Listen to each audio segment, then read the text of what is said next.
the Ishiteji Temple. More than 1,000 years ago, there was a man called Kono Emon Saburo. Emon Saburo. So there's a lot of really old stories in this book. So over 1,000 years ago, a man named Kono Emon Saburo. Emon Saburo. He was the local magistrate, the leader, maybe the chief of the town or the mayor of the town of the Ebara district in the old province of Iyo in Shikoku. As he came from the mighty house of Kono, governor of the province of Iyo, he was haughty and arrogant. Haughty means carried himself, and it's like he looked down at people. Above all, he was mean to the people. One of the main duties of Emon Saburo was to collect taxes, mostly in the form of rice. As he was cold and heartless, the people abhorred him. That means they hated him, and ran away from him whenever they saw him walking in the district. For his spiteful conduct, he was widely known as Oni Saburo, or Saburo the Devil. He had no conscience. Conscience means he didn't understand right from wrong. So he was wrong a lot. And he boasted of his ability to amass riches through illegitimate means. What's that mean? Illegitimate. It's not the legal way. Not honestly. Often instigating his henchmen to resort to atrocious practices against innocent people. Wow, lots of big words in this story. Instigated means that he started, he caused his henchmen. His henchmen are his bullies that work for him, to resort to atrocious practices. Atrocious are really nasty ways of doing things against innocent people. So he was a really nasty man. Nasty man. One day, a strange mendicant bonze, remember that from the second story?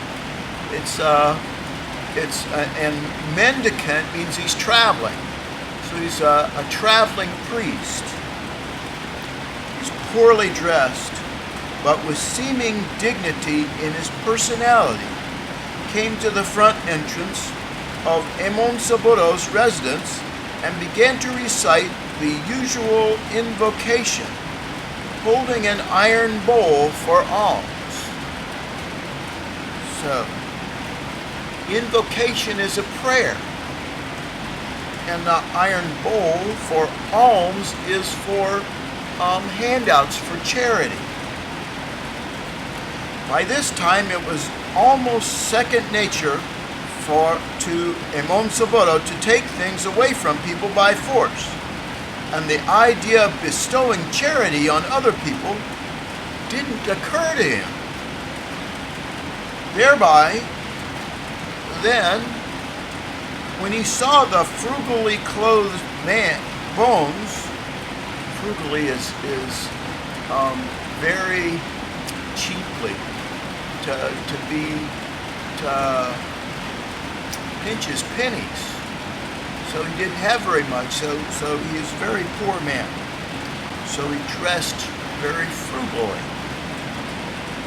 All Emon Saburo could think of was to chase him away. "No, get away from my house. This is no place for you. Get out," he shouted. The bonze must have been surprised at such an abrupt refusal, which he was not used to, as people had all been good to him in the past. He looked up toward Emon Saburo in surprise and reluctantly walked away. The next day, he again appeared at Emon-Saburo's residence and chanted the same Buddhist invocation for alms. But he was chased away like the day before. This continued for 8 days. On the 8th day, Emon-Saburo was so mad that he grabbed a bamboo broom and took a swipe at the bonze's head. The bonze parried the blow with his iron bowl. He blocked it with his iron bowl. When the broomstick hit the iron bowl, it cracked into 8 glittering pieces and disappeared in the air. Just gone. The next moment, the bonze himself also faded away. And there was nobody in front of Emon-Saburo. What? He cried out in astonishment. So the bonze must have been a ghost. Now Emon-Saburo had 5 sons and 3 daughters. How many is that? Well, that's 8, isn't it? A few days after the bonze had disappeared, the eldest of the 8 children was taken ill, and to everyone's surprise, he died the following day. In the same way, all of Emon-Saburo's other children were also taken away from him forever. What can this be? Why should I suffer like this? He said to himself, and began to reflect on all that he had done to other people. Then he came to realize, yes, I must have incurred, I must have caused the wrath, the anger of the great Buddha who had come to admonish me in the form of that bonze, to scold me in the form of that bonze, that priest, whose iron bowl I cracked into 8 pieces. About the same time, all the people were talking of an itinerant bonze and the new enlightening teachings of the great Buddha. He must be Kobo Daishi, the living Buddha, who can deliver us from all evils and lead us into a most sacrosanct world. Sacrosanct is a very religious world. When Emon-Saburo heard about this, he said, I must see him and beg his pardon for all my misdeeds of the past. And so he gave all his money and everything he had to the people and started out on a pilgrimage to search for Kobo Daishi. Pilgrimage means to travel around, to start a searching travel. He continued his journey around all the temples in Shikoku for many years, tirelessly, never got tired, but all his efforts were in vain. Many more years passed, and in time he grew older and older. In the 8th year of Tensho, 871 AD, that's a long time ago. That's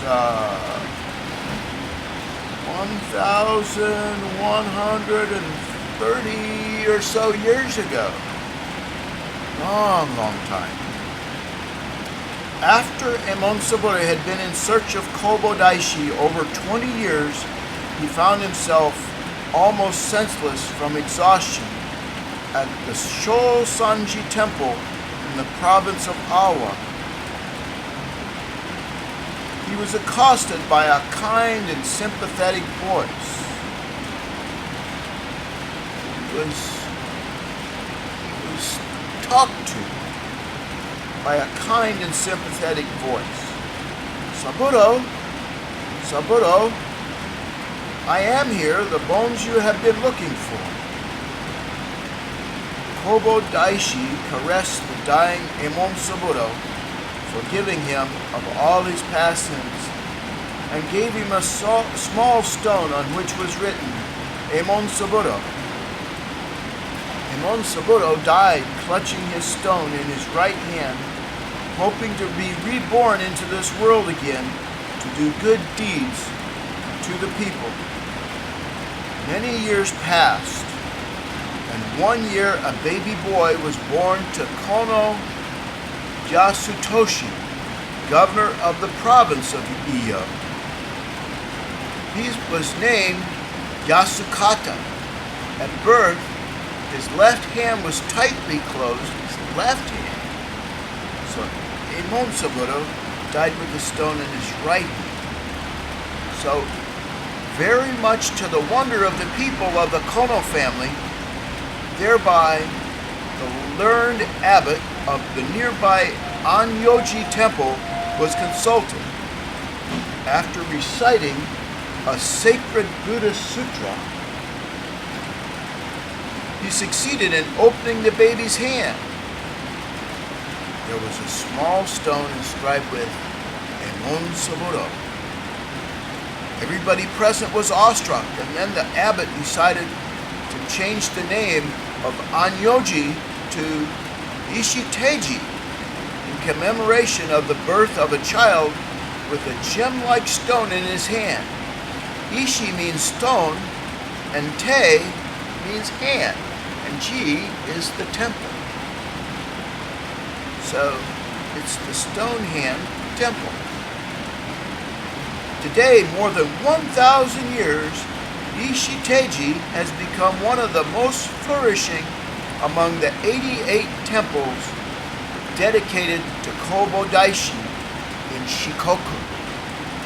That's the ancient name for the area, so I don't expect to find it. So it's we won't look at the map on that one.